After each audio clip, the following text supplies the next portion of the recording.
always there. And God bless everyone. The Four Leaf Clover podcast is sponsored by Planet Celtic. How you doing? Good, mate. Yourself? Aye, all right, I suppose. Aye, we could have sneaked something at the end there, mate, when it looked as though we weren't going to get anything at one point. Ladies and gentlemen, welcome to the post-match show. It finished Celtic 1, Bayern Munich 2. And as I said, Andy, looked as though they were home and dry, mate, at one point, and it could have been even more. But, you know, we go over to Germany with at least a little bit of hope, which is a good thing. I think that was the aim in this game, was still to be in the tie, going out of Munich. So technically we're still in the tie. I'm somewhat frustrated, and it sounds very strange saying that, but I'm pretty sure every other fan is going to feel the same as well, kind of towards the game there. Towards the end of the game, it showed you what Celtic could do when they put their mindset, and you know they change that mindset of the best form of defence is to attack sometimes. I'm not saying you've got you obviously can't do that throughout the whole game because it's virtually impossible, but we put so much mental energy into being structured and being disciplined, and the start of the game was just unbelievable, you know. Yeah, and we will get into that, my good man, but let's have a quick look at the starting lineup first. Now, something that myself and you spoke about, mate, in the group chat in private, was that we're hoping to see Kuhn, Maeda and Jota up front, and you can see the way the game sort of ended that's exactly why we wanted to go that way in the first place. But Brendan went with Adam Maeda up front. You could see why he did do that as well, you know, to try and stop the press. And when we broke away, he'd had to hold the ball in and bring the two wingers into play. But barring that, mate, was there any sort of surprises in there for you? No, really, to be honest with you, I totally understand where he's coming from with Maeda. I think he's definitely deserved his start in the team. You know, he's got his form back again. I just think, you know, we were looking at that, thinking that you've got Jota on one side, Kuhn the other, two technically very gifted players with pace, and you've got Maeda in the middle, who is very good at finishing. He's got a cracking. He's got 4 goals now in the Champions League after the night, which we haven't seen now. I heard the commentator saying it was since 76, 77, something like that. It's a long time, you know, and a guy that technically hasn't been playing as a striker for us. He's got a very good goal scoring record. So we were all boosted with the fact that he was going to be playing in this game. We weren't expecting him to be playing in this game, being the two-match ban that was reduced to 1, and quite rightly so. But hindsight's a great thing, right? You can look at it and say, look at the way we played after Maeda moved into that central position, but we were calling for it for the sole reason that the pressure that Maeda gives you, we've seen it, you know, their centre-backs had all the time they were able to play it between them, and we weren't pressing them enough. Maeda just doesn't let up with that, you know, so you're getting that centrally, so he's blocking out the two centre-backs passing to each other because he's a man pressing for the middle, and he's that quick. He can go to either side, which frees up the two wingers as well to mark who they're going to mark when it comes to the press. But you've got to give Bayern Munich credit. They're very, very good at press. I mean, way high up. It reminded me of Celtic playing domestically. Celtic were Bayern, where your two centre-backs are up at the halfway line almost for most of the first half. And it gives you all the players to choose for when you're picking a pass. And the difference is sometimes we struggle domestically to find spaces with teams that are so compact with that. Bayern Munich are very good at creating space to receive the ball and making space. You know, so they've got very gifted players. It was always going to be a really difficult night. The night, very, very difficult. But again, I'm coming away from that game and feeling frustrated. And a lot of people might say, this is Bayern, you're up against, what do you expect? But it just shows you that with a wee different mindset and a wee bit of positivity, that you can hurt them. You can hurt them, you know, especially the keeper, because I think he was pointed out as a weak point with his age and stuff like that, and his kind of reflexes have kind of left him maybe a wee bit. And I think that was going to be an opportunity for us. So I don't even know what you asked. I'm probably trying to spit out the whole game in about 2 sentences. Mate, it was just one of the games. I know what you're saying. But 25 seconds in, we started off unbelievable. The noise, the passion for the crowd, all the rest of it drove us on. And 25 seconds on the clock, and Kuhn scores. The linesman had his flag up straight away. I couldn't see what the issue was. But when you look at the replay, Ida is impeding Manuel Neuer's view. You know, he is in an offside position as well. So, rightly for me, chalked off when I looked at it again. But at first, I couldn't see what the issue was. Mate, I was dancing about in here. I mean, the neighbours about 3 streets away must have heard me screaming like a madman. And then you've got that disappointment, the linesman's got his flag up, and then you see the replay in it. Aye, he is impeding Neuer for his sight of the ball, and he's in an offside position. But what a move, and Kuhn, how many times has he done that same goal, doing the exact same thing? He's brilliant at it, the way he cuts in, but he knocks it at first when he took it by the player and he knocks it. I thought he's knocked that too far ahead, but nobody reacted to push out for the box, and he decided to go for it and he took a shot. Absolutely fantastic finish. The difference is Kuhn's usually got that in the top corner, didn't he? And it went kind of low, and it kind of went through Ida's legs in a way. But again, a perfect start for Celtic, and I was absolutely gutted that it was offside. But then I think it showed Bayern that that's what we've got. We have got that in the locker if we've got the bravery to use it. I thought after that, Bayern kind of got into the game a bit, and we almost went into our shell, but we were too pragmatic at times. And I thought you need to have some sort of pragmatism in these games. Sometimes it can be too much. It's really difficult to find that balance in it. Aye. I thought it was going to be, remember the Martin O'Neill days when teams came to Celtic Park and just the first 10 minutes we were on them. That's what I thought was going to happen after that goal, but obviously it wasn't the case. Bayern Munich had all of the ball, mate, after that. You know, they really did pen us in.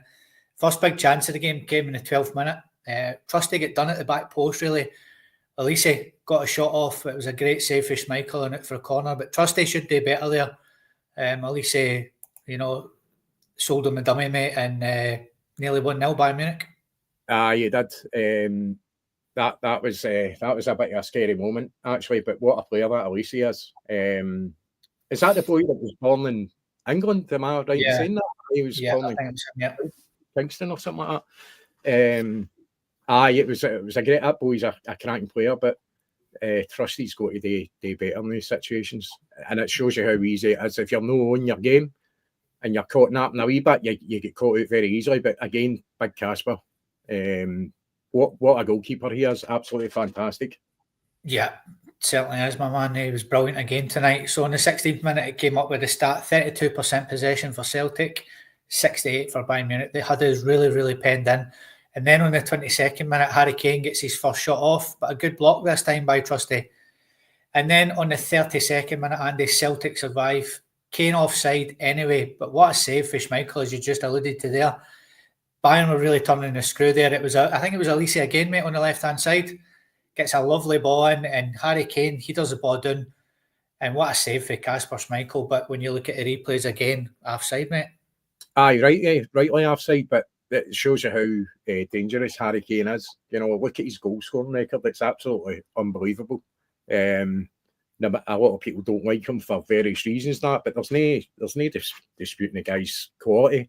He's absolutely lethal. And Kasper again, great save. All right, it was offside, but you still got to make a save, and he done that. And you can't ask any more for your keeper. Yeah, bang on, mate, bang on. On the 36th minute, another stat came up. 0 shots from Celtic. Obviously, 0 on target as well. We just couldn't get out, mate. We could not get out. They were brilliant at what they were doing. And then on the 38th minute, I put a note down that AJ was Martin Sani out the game. At the minute, he kept winning interceptions up the field, but just his teammates were sort of letting him down with getting on that sort of second ball. We just couldn't get on it at all. And then on the 43rd minute, corner kick from them, and I thought they'd scored. It falls to Harry Kane, but thankfully, mate, into the side netting. But it was a taste of what was to come later on, mate. Kane at the back post, free, and into the side netting. I mean, we know what's going to come later on with Harry Kane, but again, that situation where he's got that kind of space and freedom to get that header away, and pretty fortunate that it did hit the side net. Aye, bang on. Michael McCarran there, mate, just quickly. Hi, guys. What an absolute disgrace by some of our so-called Celtic fans regarding Liam McGrandles having to pull out of the pre-match entertainment due to abuse towards him and his family. I didn't see what it was about, but I just literally, before the game started, I seen something. Can you touch on that, Andy? Did you see anything at all? I don't know exactly what was said. I've only seen the same as you, that he's pulled out for abuse online. Or I think it was online. I honestly don't know, and I don't know what was said. But if that's the case, I think it's bang out order, to be honest with you. I don't know exactly what was said, but you know, it's no nice to hear that, mate. Aye, I didn't like to see that myself, but we don't know the full story here at the podcast at the minute, so we're not going to get involved in it. But we just wanted to get it up there and show you that, you know, we just wish him all the best, because he's apparently he's a really decent guy and stuff like that. So, yeah, moving on. Kane hits the side netting, mate, and then bang on half time, and it looks like we're getting in at 0-0. Michael Elise scores. Great ball over Taylor's head, who's completely caught out again. They seem to be sort of targeting Taylor a wee bit again tonight, I noticed. And then Elise, mate, with a world-class finish. Kasper Schmeichel, absolutely no chance. Aye, the ball comes there. Taylor gets kind of caught out height-wise there. But things you look as if he's got to get a wee bit of fortune there, because it drops in it, but it bounces off his knee and gets back to Elise. And you can't argue with that finish, mate. Nobody's stopping that. A superb finish, but an absolutely terrible time to lose a goal, because we done so well, and there was a point in that kind of midway first half, I'm thinking, we're doing well to hold on here, because every time kind of they were pushing on to us even more, I'm thinking there's a goal coming, there's a goal coming, and we seem to survive that. And I thought, well, if we can get to the half time with 0-0, then it gives us, you know, you're starting, it's like a fresh second half then, innit? You know, let's take it a half at a time. But you couldn't lose a goal at a worse time. Losing it just before half time, your team talk then becomes a very different one, and your heats are maybe slightly down coming into the second half, you know. But again, a great finish, but very disappointing to lose a goal at that time. Yeah, a very tough 45 minutes for us, to be honest, Andy. We just couldn't see it out, and Bayern well were there. They're 1-0 lead. In a half, they completely dominated, but it took some finish to see us go behind. So I think Brendan would have said that to the players, you know, that it took a world-class finish for us to go in behind.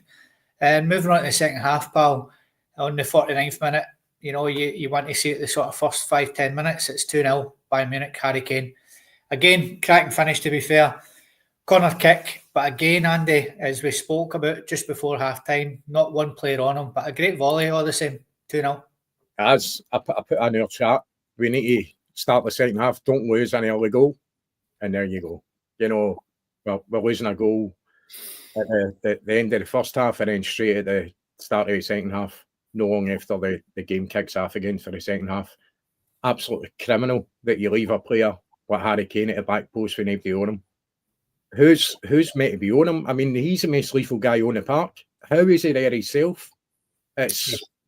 It's really poor. It's really poor when it comes to organisation for set pieces and all that. He takes his goal well, but listen, that just shouldn't be happening. It shouldn't be happening. And that's the thing. If you're no awake, you're caught sleeping, especially set pieces against quality opposition like this. You're getting caught out. You're not getting a second chance at it. You're not getting a second bite at the cherry. The goals, the ball's in the back of the net, and then all of a sudden you're 2-0 down. And you seem up against it then, don't you? Because how you got to get a ball after them, that's what you're thinking. That time he actually punished them.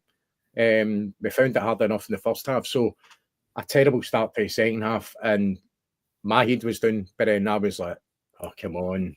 Somebody's looking out. Somebody up the stairs, look out for us here, please. Aye, I thought we were going to get absolutely pumped after that, if I'm being honest.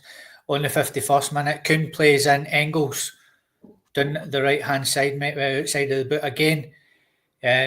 Great ball to the edge of the area for Hatate. He looks up, he sees Hatate, plays it out to Hatate, who tries a shot. It's unlucky and out for a corner kick, but that was our first chance of the game, mate. 51st minute, it says it all, really, doesn't it? It does really. Especially all right, it's Bayern Munich, but you're at home. You've got that magical crowd behind you. You were expecting maybe a wee bit more. That shot, there was just too many defenders in the way. But we know that Hatate's got a cracking shot for him, roughly for that area. He's done it many times for Celtic, but they've got defenders in the way. So unless you're absolutely spot on, then that's what's going to happen. It's going to get blocked. But it's encouraging to see that they're willing to take their chance and try and get the ball into dangerous areas and try and punish them. Maybe in another day it might have been in, but it's still encouraging to see that. But a bit concerning that it took that long for us to actually get apart from obviously the goal in the first 30 seconds that was chalked off. But other than that, nothing up until that point. Yeah. And then the big contentious moment of the game, 53rd minute. Nobody really knew what was going on. I don't even think the fans in the stadium were aware of what was going on. There was a VAR penalty check for the foul on Engels. I put here that the officials have been having a shocker the night, and I know we had a quick chat about it in the green room before we come on, mate. What was your opinion on the penalty kick? And the reasoning behind it, I'm not giving it, apparently was the Bayern defender plays the ball in a fair manner. Nothing about the near ankle breaker tackle after it, mate, on Engels. What's your overall thoughts on that penalty, yes or no? 100% a penalty. I think the fact, whether he gets the ball or no, right, he's got the ball in the first touch, but he's fouled the player after it. So from that point of view, could I just kicked him right in the nuts after that? Would it not been a foul? At what point is it a foul, no a foul? Whether he's got the first touch on the ball or no, he's impeded him from actually getting to the ball that he's cleared. So for me, it's a foul. And if it's a foul, it's in the box, it's a penalty. It's a clear penalty. He stands on his foot. Not only does he injure him, but he stops him progressing any further to even try to get to that ball that he's kind of cleared away. Absolutely. Well, no a homer, but I'm aware. But definitely a Bayern in the Bayern camp. I thought, by the way, the linesmen were terrible tonight as well. They're getting Bayern goal kicks that should have been corners to us, and they're getting them corners that should have been goal kicks to us. Pretty clear. So very, very poor. Aye. If that was on Harry Kane, mate, that's a penalty kick. It would have been for me. It was a stone waller. I thought you can't really do anything about it now, but all your VAR is supposed to clear up these kind of things up. For me, VAR done their job. They basically brought the ref to the situation, says, look, you basically need to, because you could see him shaking his head. They're obviously saying, look, that's looks like that's a penalty. You could see him going, no, it's no. So that's what you're up against. It's frustrating, absolutely frustrating. Because that could have changed that again a bit earlier on in the game. Aye, it was. I thought the officials were terrible, mate. And like you said, they gave them a few goal kicks when it should have been corners. I think the ref was wrong there. We need strong referees, when it comes to decisions like this, because, like you said, just a comment from Michelle. I absolutely agree with that. Surprised that I'm actually listening to Joe Hart and I'm going, I can't believe what you're saying. It's pretty obvious here, but he couldn't wait to agree with the ref. Well, it's definitely a right decision. Yeah. It wasn't for me. I think he made a balls up of that.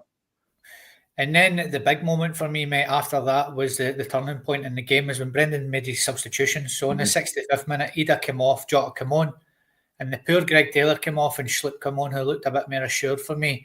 That sort of changed the game, didn't it, Andy? Along with, obviously, Jan coming on after that too, who was fantastic, by the way, when it came on. We were all gone. I think everybody was going on. What did bring Jan on for? But it was brilliant, mate, when it came on, wasn't he? He done really well. Aye. So fair play to him. He done really well. I think then we seen Maeda again in the middle. Then we started to see Celtic looking more positive, more brave. Jota, I think when Dyson was doing the left, a lot of our boys, especially first half, whenever we did get a chances, they were down the right hand side to Kuhn. We weren't really using Maeda on his wing play. But I think Jota's got more technical ability about kind of dribbling with players and trying to take the ball past players in a more technical way rather than just pace with Dyson. And Dyson, as I said earlier, he's got that kind of relentless pressing as well that he's not going to give him time. You could see a change in the game when that kind of after the subs were made. You could definitely see a change in the game. But Yang, fair play. I think he had a really good performance when he came on. Yeah, he was class, mate. Absolutely class. Just a couple of minutes before Yang actually came on, we nearly had the breakthrough ourselves. Maeda latches onto a slack back pass and rounds Neuer. Right. A near impossible angle. And then a minute later, mate, he nearly steals it again. And this is what we were talking about.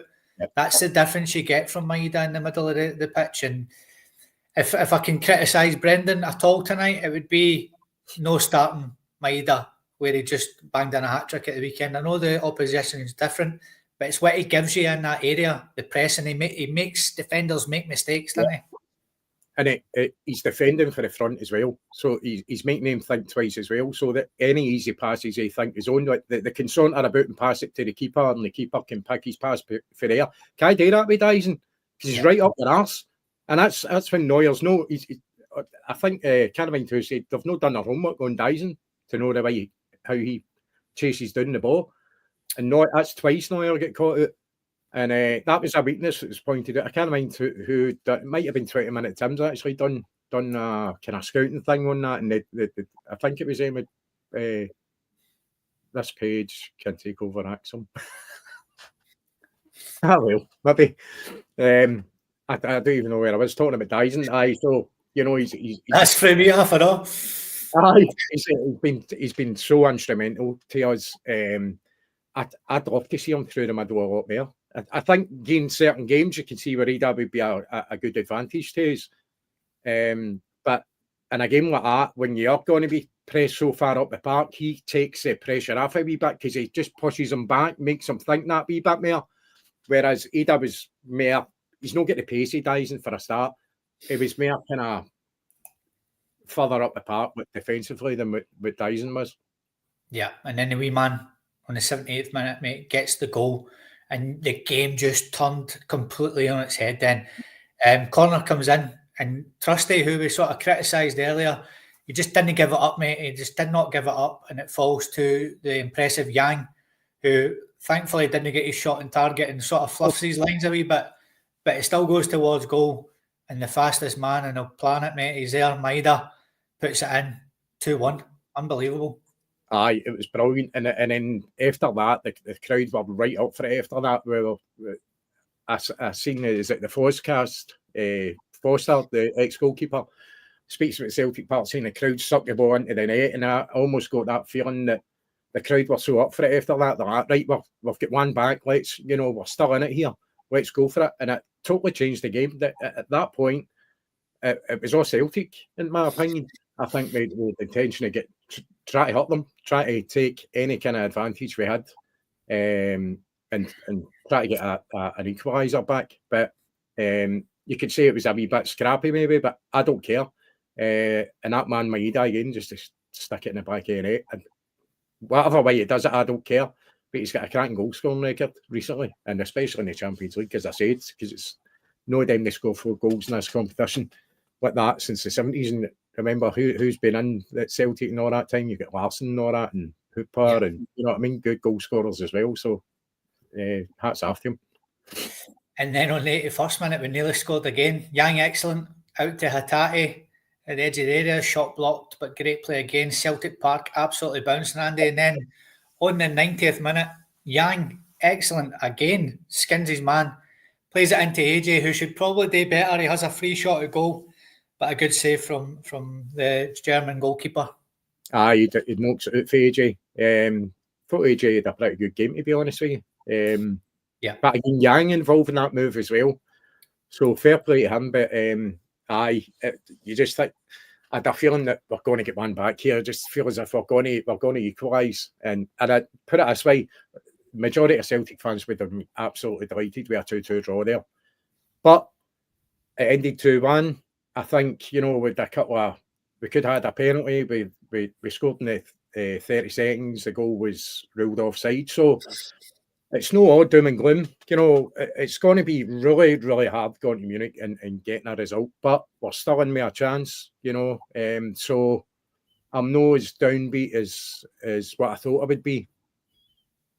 Aye, very, very unlucky not to come away with a point. It was interesting to see how they sort of, I wouldn't say completely fell apart the last 20 minutes, but I think from the 65th minute onwards, mate, when we made those substitutions and positive substitutions at that, it shows you that they can be got at, which will give us a bit of hope for the second leg. That's us, Andy. Our Kaiser is going to go over things in the morning. Ladies and gentlemen, he will be on at 11:30 in the morning. So if you've not seen Kaiser's Morning Wood show, jump on and see that. It's a wee bit different from what we normally do, but it's got a wee bit of comedy value and stuff, Andy, in it, and it's good. It's fucking nuts, mate. Let's be honest. Bonkers in it. It's like a bag of frogs. It's but it is what it is. And Kaiser does what he does. He's very good at what he does. I think he's done fantastic, considering he's just on himself, and he's basically a viewer's show, so he's interacting with the viewers in the comments. But bonkers, mate. All the tunes, all the wee noises, superb stuff. It's good. Aye, it's a good laugh. It's like an old 80s Saturday morning sort of kids show hanging it. It's quite funny, man. It's one of them. You just need to watch it, folk, to see it with your own eyes. But that's it. We will see you again on Friday night, where we'll have a full podcast and we'll get right in about the game a bit more. I'm sorry this is rushed. I've got to go straight to Gibraltar to work. And I just want to say one thing today. I've had a wee bit of nightmare, Andy, as you know. Yep. My wee next door neighbour there, in her 60s, wee English woman, she got woke up the day to her house being on fire, mate, right beside me. Came at my house and the smoke was everywhere, and unfortunately she lost her wee dog in it. She was out actually shopping, and the sad thing as well, she was out getting the wee dog a wee scarf, and I was outside with her greeting her eyes out and all that. Obviously, looks like she's lost everything, so pales into significance, you know, when things like that happen in life. So hopefully we can get her sorted out, all the expats out here. We can all rally around her and get her everything that she needs, because I think she has lost everything. So we'll deal with that when it comes. Ladies and gentlemen, thank you so much. We'll see you on Friday night, and make sure you join our Kaiser tomorrow. Okay. Cheers, Andy. Thank you very much, and see you all later on. They will.